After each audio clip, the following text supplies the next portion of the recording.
Hello, welcome to the Dr. Joy Show, your prescription for total wellness, and I am your host, Dr. Joy. We have a really good program today, and you know what we're going to do? We're going to work on our memory and make our minds more healthy. But before we get started, we're going to do what we always do on the Dr. Joy Show, and that's take 3 deep breaths. Are you ready? Inhale. Exhale. Inhale. Exhale. Last one. Inhale. Exhale. How do you feel? I feel great. I want to welcome 2 guests to the Dr. Joy Show, Marshall Tarley and Brad Zupp. I memorized your name. Well done. Right? Very well done. So, Marshall, you are the chairman of the USA Memory Championship, right? Well, actually, I'm the co-chairman, president of the USA Memory Championship. My business partner, Tony Dattino, is chairman. And we founded it 16 years ago because we wanted people to understand the unlimited potential of their human brains. We were working in areas of leadership development, people development, and what we came to understand is people had no idea what potential their human brains had. And memory became the perfect vehicle to illustrate for them the amazing things that they can do, some of which you'll see Brad Zupp, one of our champion contenders, do in just a little while. So by showing them that memory is not something we're born with great memories or bad memories, but that it's a skill, that we have this tremendous capacity, but no one has shown us how to use it. And what we do at the USA Memory Championship is that we demonstrate for people, here's how you can use this incredible skill so that you can have a great memory and work it as much as you want. Well, this is good because there are supplements out there, okay, that people take for their memory, and I like this because this is a holistic approach on how we can work our minds on an ongoing basis. That's right. And that's going to help us mitigate, right, the senior moments later on as we mature. So what is the demonstration? I know, Brad, I know you're dying to do this. I saw you outside, and you know what? I can say that I shuffle the cards, all right, but I know it's something with cards, I know it's something with a deck, and I know it's something with memory. So what are you going to do? I took a deck of shuffled, thank you very much, shuffled playing cards, and I took 5 minutes in your green room right before we came on, just a minute ago, and I memorized the deck of cards in order. And what I'm going to do is... Whoa, time out. 52 cards you memorized? 52 cards. Including the jokers or There's no jokers in this deck. Okay, so it's 52 cards. Just 52 cards. Okay. At the memory competition, we have 5 minutes to do this event. So I took the full 5 minutes. My record time at a competition is 1 minute 53 seconds. But at a memory competition, it's a little bit different how we do it. What I'm going to do is I'm going to take another 30 seconds or so just to review, since it's been a few minutes, while you and Marshall discuss. And then I'll hand the cards to him, and I'll call them out and flip them over one by one. Okay, cool. All right? So I'm going to put my... So here's something I want to mention. Now, Brad is a world-class athlete. He has trained. So if you think of people playing the NFL, people playing the NBA, Brad is playing on the stage of the champions of memory. Now, we don't all need to do that to have a better memory, but before this half hour is over, we're going to show you some of the fundamental techniques that anyone can use to improve their memory. Oh yeah, I'm down for that because I want to learn how to improve my memory, and then I'm sure my viewers will enjoy it as well. Now, can we put these techniques into action right away? Immediately. Immediately, like right away? Yep. Really? Totally. Okay. Totally. Yeah. All right. Now, how I'm many, almost done. Oh, you're almost done. So how many competitors do you get at your championship? We usually get between 40 and 50 competitors from all over the country. California, Virginia, as far away as Puerto Rico, Florida, Massachusetts. They come from everywhere. I don't get them? Oh, you can get them. You can turn them over. We're going to start with the top card. Are you ready? Yeah. Right down there. I'm going to close my eyes because I'm actually seeing images as we do this. So hopefully I'll get most of them right. I can't guarantee that. Do I turn? Okay. Yep, just turn them over. King of Spades. Did I get that one right at Yes, least? Okay, yes, good. yes. 4 of hearts, 5 of clubs. Yes. 3 of hearts, Yes. Jack of diamonds, Yes. 2 of spades. Yes. 8 of spades, I want to say Jack of hearts. Yes. 2 of diamonds. Yes. 8 of clubs, 7 of spades, 7 of hearts, 4 of diamonds. Yes. 10 of clubs. Yes. Queen of spades. Yes. Ace of clubs. Yes. 3 of clubs, 9 of clubs, 6 of diamonds, 5 of spades, king of hearts, 8 of diamonds, ace of diamonds, 10 of spades, 6 of hearts, 7 of diamonds, jack of clubs, queen of diamonds, queen of hearts, 9 of hearts, 3 of diamonds, 9 of spades, 2 of hearts. Yes. King of diamonds, 2 of clubs, ace of spades. Yes. 4 of spades, 3 of spades, 10 of diamonds. Wow. 8 of hearts, jack of spades, king of clubs, ace of hearts, 6 of spades, 10 of hearts, 6 of clubs, 5 of diamonds, Yes. 5 of hearts, Yes. 7 of clubs, queen of clubs, Yes. 9 of diamonds, Yes. One more. 4 of clubs. Woo! Whoa! Give me 5 on that one. Thank you. 52 cards. Ladies and gentlemen, did you see that? I'm amazed. I'm like, come on, come on, come on. Okay, so what are your techniques? What? I just need to know. Okay, first I want to tell you, if you want to see people do this, if you want to be amazed, Yeah. come to the USA Memory Championship. I'm there. When is it? March 16th, downtown Manhattan, 4 Irving Place in downtown Manhattan. Okay. And you are going to have, we'll have some small lectures in which you'll learn techniques, you'll learn about your brain, and you will see these amazing athletes from all over the country compete in all kinds of events, face names and faces, speed numbers, cards, Wow. random words, It's very poetry, exciting. an unpublished poem where they have to memorize all the punctuation. It's an amazing event. So please do come. Again, it's Saturday, March 16th, 4 Irving Place. Okay. What time and is there a fee? It's spectators are free. Okay. It's from 8:30 in the morning till 4:30 in the afternoon. The championship round, which is on stage, it's very audience interactive. It's very exciting. Championship round starts about 1 o'clock. We often fill up, so you want to be there early for that championship round. But don't forget, you can also come and compete. Yeah, okay. We had that conversation before the show. And by you, I mean you or your viewers. Okay. Because Okay. certainly, as Marsha was saying, certainly I've trained my mind a lot. Okay. But 5 years ago, I couldn't do this at all. What did you do? What were you? What is your background? My background is I'm a professional speaker and entertainer. Oh, I've been a nice. professional juggler and motivational speaker for many years.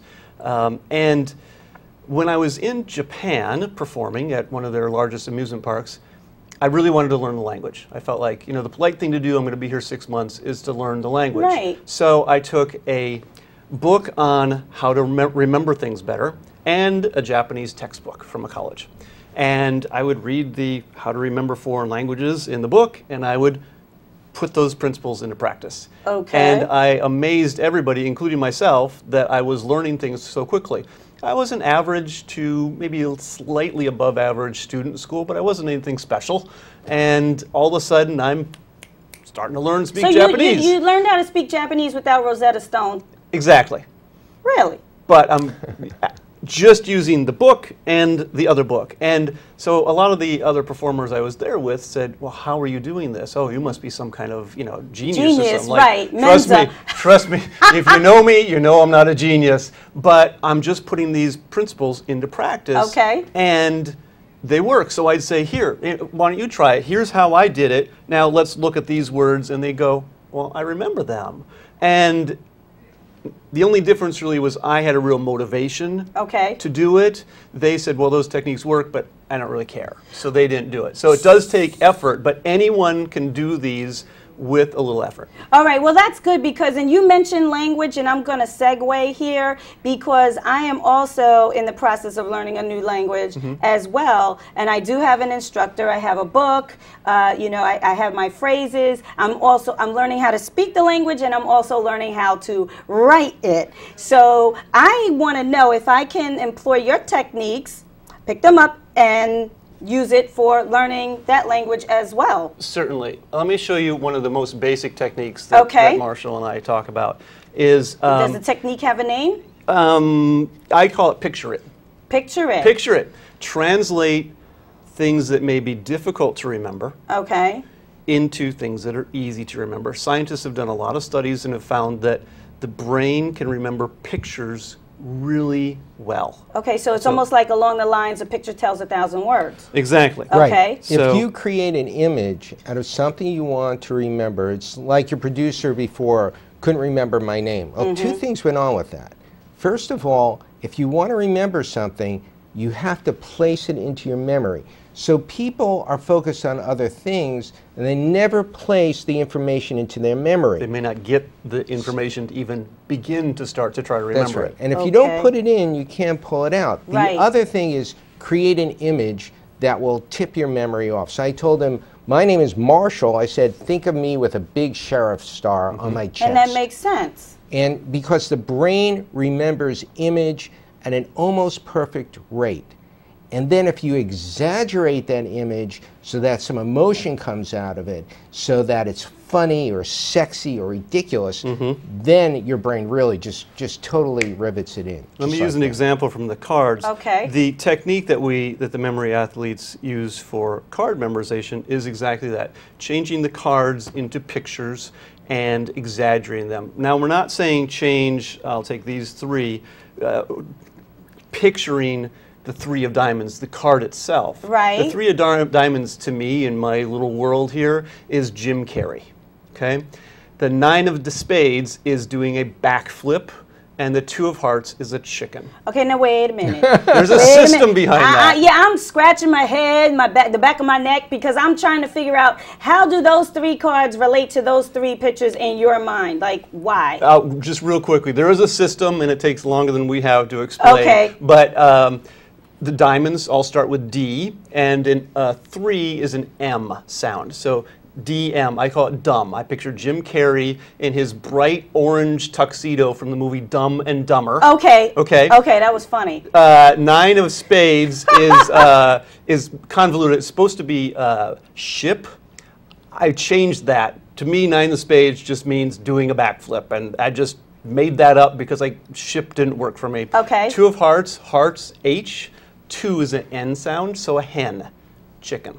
So when these three cards came around, I said, okay, Jim Carrey, Dumb and Dumber, doing a backflip and landing on a giant chicken, and that's an image you'll probably remember as you go to sleep tonight. Oh yeah, why do I have Jim Carrey doing a backflip onto a chicken? Because Brad Zupp did that on my show. And the third part of this is, picturing it. First of all, getting the information, picturing it, exaggerating it so it's memorable, and then organizing it. And we organize it. I put this in my neighborhood along the street at a particular place in my neighborhood. So all I have to do really is walk through my neighborhood and go, okay, here's that corner. What do I see at that? I see Jim Carrey standing in the middle of the street, and he's doing a backflip onto his giant chicken. Great, I got it. How does that relate to cards, though? How does that relate to cards? Let me break it down a little bit further. Yeah, pull it back. Because, let me pull it back. Brad is very, he has honed skills at this. So what he's done is he's already encoded those cards. If they come up in that order, he knows that that's what these three cards mean, and he has an image for it. For us, for example, okay, so we walk into a room, for example. Right. And we meet 5 people. And we're meeting 5 people, but I'm thinking, okay, do I have spinach on my teeth? Right. Wow, she's really attractive. And so I meet them, I hear their names, and it goes by. So the first thing you want to do is you want to focus and say, oh, okay, that's Joy, and that's Steve, and that's Lucy, and you want to put it in your mind. But then And let me give you an example, what I think is a good example of something very basic that your audience can do. So I was watching the Golden Globes a couple of weeks ago, and all of a sudden I see George Clooney in the crowd, and I say, gosh, for some reason, I can never remember that guy's name. I know the face, but I can't remember the name. So I create an image in my mind. I see George Clooney with George Washington with his arm around George Clooney.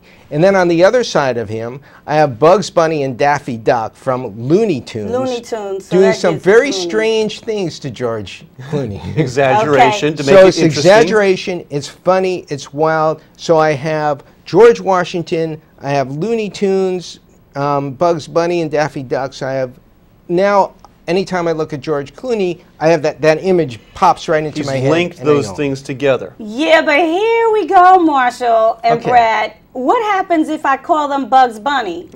You won't, because here's the thing. I say this all the time when I teach kids especially.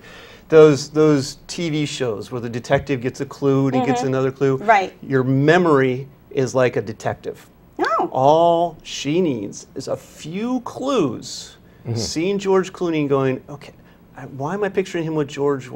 George, and what's Bugs Bunny? Clooney, George Clooney. Okay. Your brain detective will fill in those blanks. It doesn't need you to spell out every little thing. It just needs a few clues so it can solve the case. Now, you mentioned children, that you train children. Yep. So how early can someone go through these memory techniques, training techniques? It's great for kids because they are still in touch with their creativity. When you say kids, how old are we speaking about? I do seminars for kids in 3rd to 6th grade. Okay. I want them to be young enough to know that memorizing or remembering things can be difficult if you haven't been taught how. Right. So I do it as early as 3rd grade. But you were talking about learning a language, and I want to go back to that because this is really important. Yes. You can use these same techniques, the picturing it, linking things together, exaggerating it. For example, Spanish. Let's learn the Spanish word for cat, which you and your viewers may already know, but it's gato. Well, cat and gato, how do you know that? What's the link of that? So let's use the technique of picture it.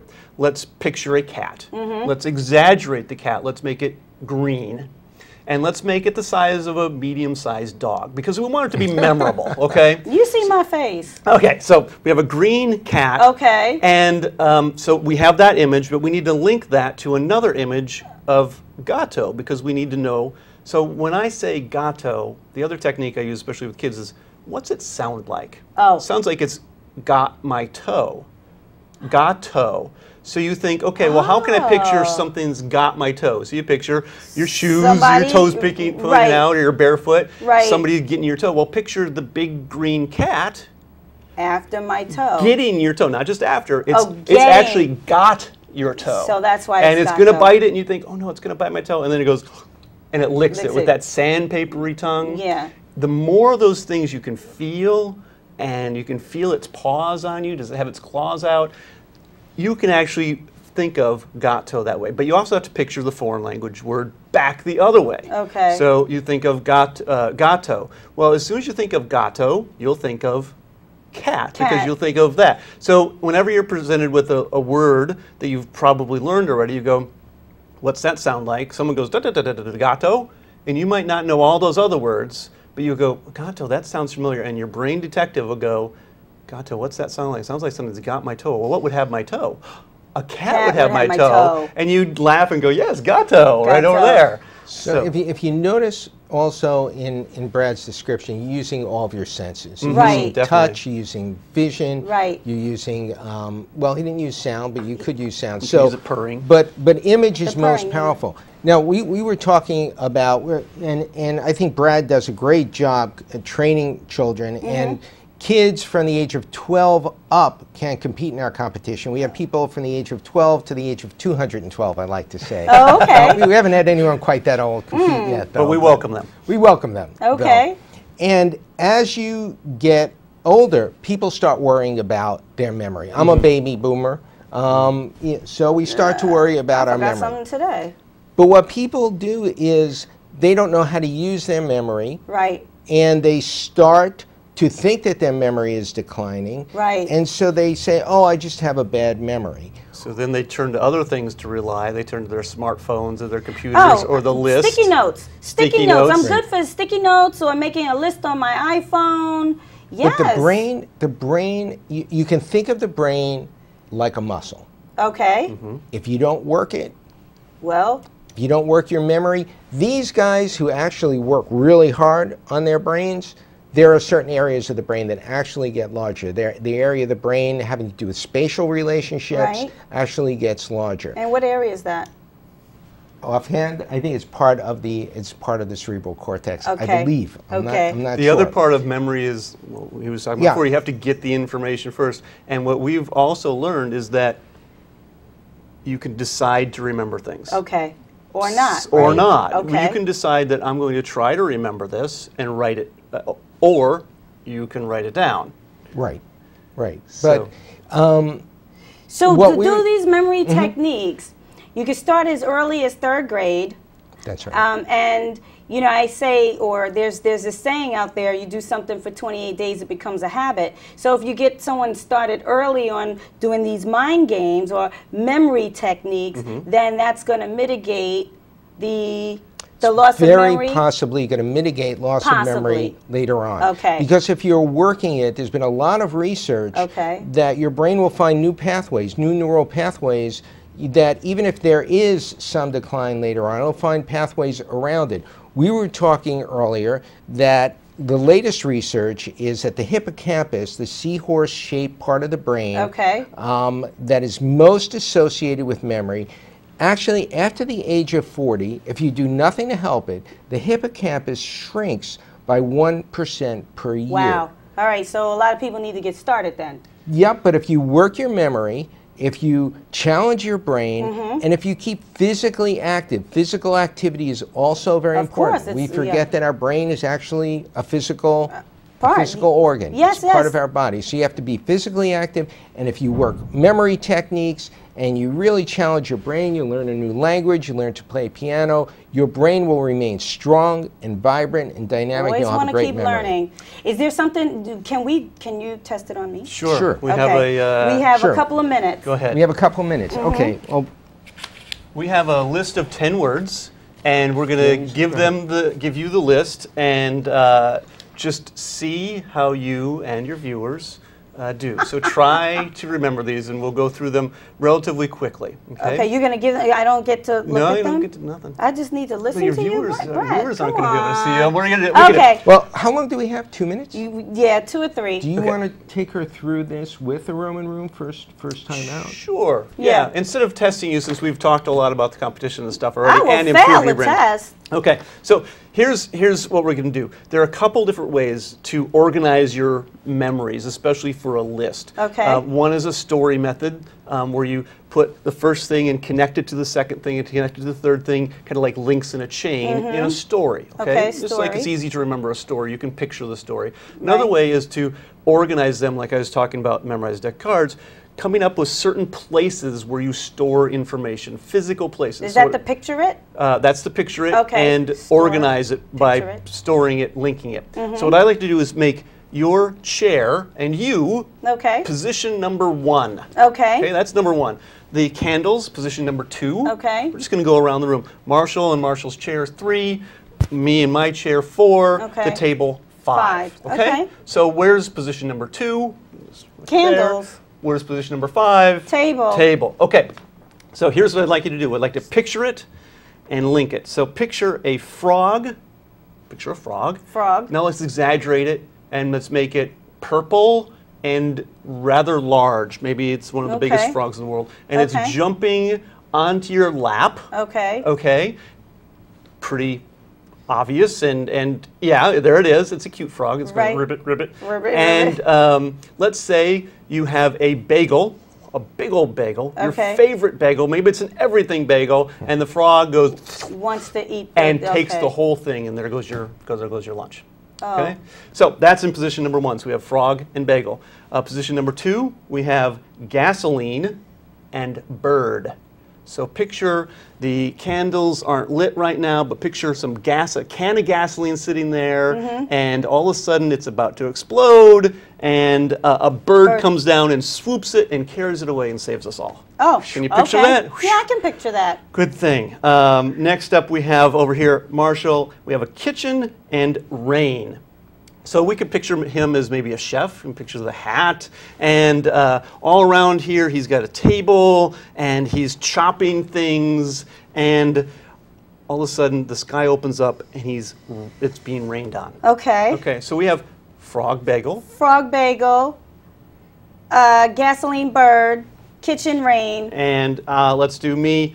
Let's do envelope.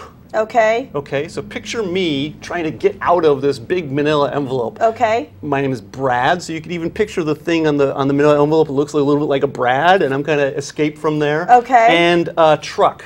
As I'm trying to get out, all of a sudden, from right over here, a truck comes and smashes into us. Oh, geez. Oh, no. But I'm in the envelope, and it's padded, so I'm okay. Okay. All right? All right. And we've got a dog jumping up on here. It's a Great Dane, Okay. and he's drooling all over. And a boat comes along, and he jumps into that, and that floats away in the rain from the water. Okay. All right. So we're going to try this? Sure.